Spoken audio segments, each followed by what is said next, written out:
This is 7 National News. In our top story, UAE Vice President, Prime Minister and ruler of Dubai, His Highness Sheikh Mohammed bin Rashid Al Maktoum, and Crown Prince of Abu Dhabi and Deputy Supreme Commander of the UAE Armed Forces, His Highness Sheikh Mohammed bin Zayed Al Nahyan, attended the opening ceremony of the 13th edition of the International Defence Exhibition and Conference, IDEX 2017, and the 4th edition of the Naval Exhibition and Defence Conference, NAVDEX, on Sunday. Organisers have said that the UAE Armed Forces expects to award contracts worth 20 billion dirhams before the end of IDEX this week. On the opening day of the event, around 4.5 billion dirhams worth of military contracts were awarded to various international and local companies. Among the big contracts announced on Sunday include with International Golden Group for around 391 million dirhams to provide ammunition for ground forces, for the supply of 8x8 armoured tanks with Nimr Automotive for 2.4 billion dirhams. In other deals, NBD Italia was awarded a contract to supply ammunition for marine forces for 343 million dirhams. Finland's Patria Land Systems was awarded a contract of 255 million dirhams to supply fourth-generation equipment, with Abu Dhabi Shipbuilding to provide electrical equipment for 100 million dirhams, among others. According to Emirates news agency WAM, His Highness Sheikh Mohammed bin Zayed Al Nahyan stated that the UAE has become the centre of attention of the global defence and security industry due to its stability and the trust it receives from countries throughout the world. His Highness expressed his trust that the high-level meetings taking place during the exhibition will provide the proper environment to exchange constructive visions and ideas about many pressing international issues. His Highness Sheikh Ahmed bin Mohammed bin Rashid Al Maktoum, President of the UAE National Olympic Committee, presented the 9th cycle of the Roads and Transports Authority's Dubai Award for Smart Sustainable Transport.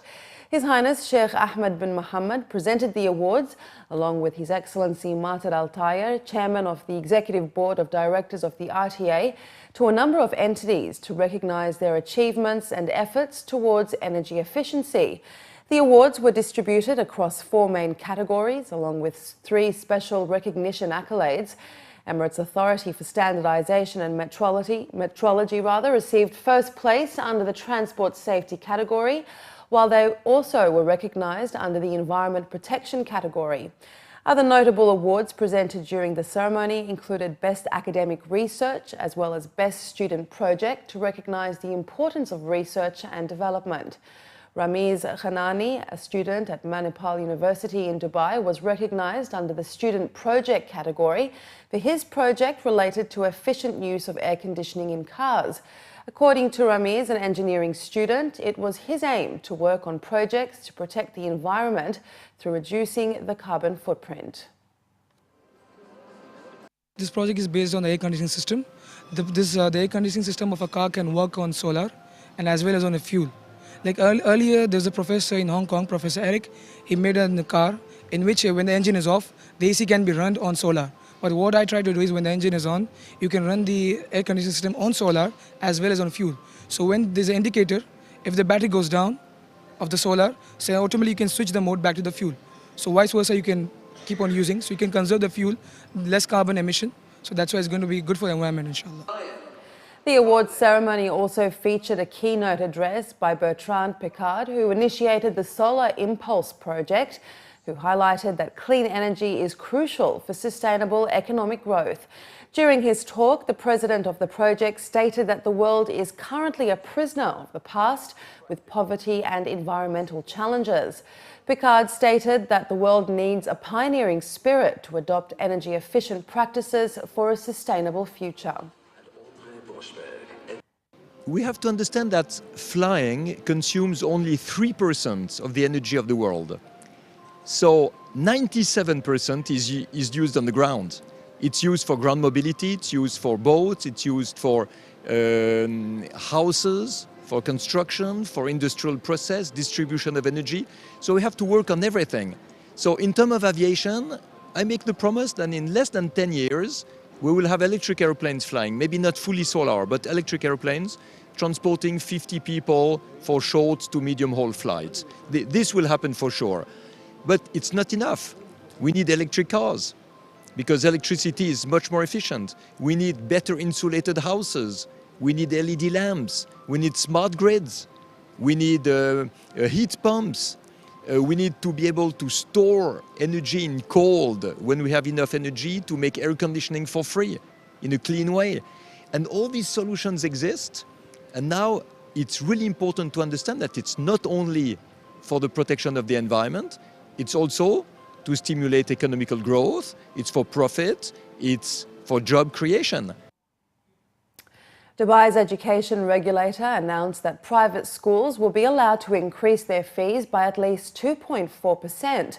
The new education cost index for the next academic year was calculated at 2.4% by the Dubai Statistics Centre and published by the Knowledge and Human Development Authority.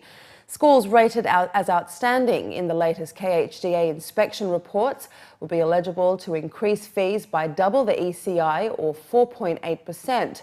Very good schools by 1.75 times the ECI and good schools by 1.5 times. Schools classed as acceptable, weak or very weak can increase fees by only 2.4% of the ECI base rate. A spokesperson from the KHDA was quoted as saying that schools can adjust their costs in line with the fees framework that takes into account the quality of education offered at private schools in Dubai. This means that parents of children in outstanding schools could potentially be looking at an overall fee increase of 11% per child in just 12 months after a 6.2% rise in the 2016-17 academic year. Officials added that the ECI is only a guideline and it is up to the individual schools whether to increase fees or not. According to local reports, education provider Ta'aleem stated that after listening closely to our parents and being aware of the increasing financial pressures many families are facing, we made two announcements in November 2016 for the academic year 17-18. To first, not to implement a fee increase irrespective of this year's announcement of ECI, and second, to offer new sibling discounts and improve payment terms for our families. The KHDA said that the index took into account school operating costs, which include teacher salaries, rent maintenance, electricity and water charges and other expenditures. School inspections are structured around 6 performance standards, which are used to reach an appraisal of overall performance. In other news, cruise ships and fishing boats found to be polluting Dubai Creek are to face fines under new measures to improve the environment. According to Emirates News Agency WAM, Lieutenant General Dahi Khalfan, Deputy Chief of Police and General Security in Dubai, convened the Higher Committee for Maritime Affairs to discuss measures to preserve the marine environment and take action against those who have a total disregard for laws and regulations. The committee emphasised the importance of protecting the marine environment from pollution by increasing surveillance and controls through joint inspections between Dubai Police, Dubai Maritime City Authority and Dubai Municipality. The committee also defined security standards for maritime gates and marinas. Also discussed were proposals which included the creation of private family beaches in Jumeirah. Meanwhile, it was agreed that strict safety measures to prevent fires in the creek would be imposed.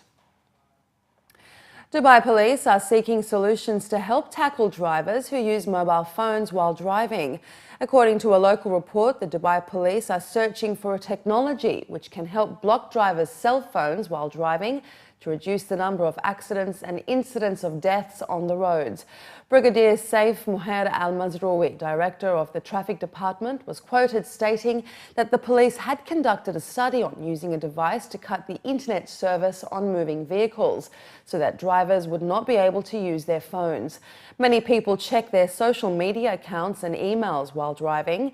He added that they are still looking for a technology to help reach the goal of 0 deaths on the roads in 2020. More than 59,000 people were fined for using mobile phones when driving in 2016, according to Dubai Police statistics. The Federal Traffic Council had previously recommended that the penalty be increased to 1,000 dirhams, 12 black points and impounding of the vehicle for 30 days. The current fine is 200 dirhams and 4 black points. Drivers caught parking illegally will be able to contest their fines to a Mawaqif grievance committee, according to a local report citing the Department of Municipal Affairs and Transport's Integrated Transport Centre. Parking tickets can be disputed within 15 days of being issued. Drivers can visit one of the Mawaqif's customer care centres in the city, fill an appeal form and attach a copy of the parking ticket, and the service is free. Representatives from Mawaqif are urging drivers to adhere with parking regulations and avoid obstructing traffic. The appeal system follows the recent slashing of parking fines. Fines for illegal parking in residential areas have been reduced from 500 to 200 dirhams. In addition, cars will only be towed after 4 hours. Fines for illegally parking in bus and taxi bays were also halved to 500 dirhams, while the cost of occupying 2 parking spaces with a single vehicle was reduced from 300 to 200 dirhams. Some parking fines remain the same, including parking at spots designated for special needs and near fire lanes without an appropriate permit. And finally, in the bulletin, according to new research by salary benchmarking site emolument.com, job satisfaction levels in the UAE are one of the lowest in the world, with about 8 in 10 employees admitting they are bored at work.